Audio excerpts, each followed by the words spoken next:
వాతావరణానికి తోడు ఉపరితల ఆవర్తనం కొనసాగుతూ ఉంది. దీని ప్రభావంతో రెండు రాష్ట్రాల్లోనూ విస్తారంగా వర్షాలు కురుస్తూ ఉన్నాయి.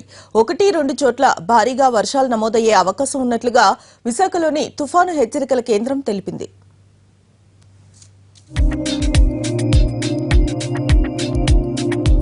బంగాళాఖాతంలో ఏర్పడిన అల్పపీడనంతో పాటు ఛత్తీస్గఢ్ నుంచి విదర్భ వరకు ఉపరితల ద్రోణి ఉంది.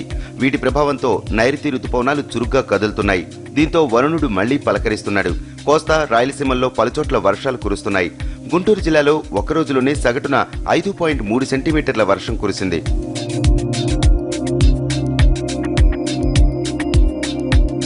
పిడుగురాళ్ల, కారంచేడు, ప్రకాశం బ్యారేజ్, పోలవరం, అవనిగడ్డ, రాజమండ్రి, విజయవాడ, రేపల్లె, ధవళేశ్వరం, పాలకోడేరు, మచిలీపట్నం, కొయ్యలగూడెంలో జోరుగా వర్షం కురిసింది.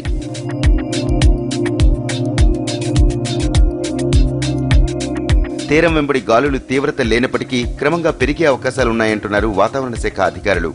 మధ్య బంగాళాఖాతంలో ఏర్పడిన అల్పపీడనం, దాని ఉపరితల ఆవర్తనం రెండు కూడా కొనసాగుతున్నాయి. దీని ప్రభావం వల్ల రాగల 24 గంటల్లోనూ కోస్తా ఆంధ్ర అంతా వర్షాలు పడే అవకాశం ఉంది.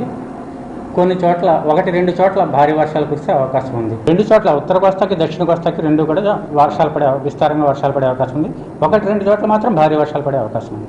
ప్రస్తుతం అక్కడ దక్షిణ కోస్తాకి మాత్రం బాగా ఎక్కువగా ఉందండి, క్లౌడింగ్ అంతా. ఇక్కడ తక్కువగా ఉంది కొంచెం, అందుకని అక్కడ బాగా వర్షాలు పడుతున్నాయి.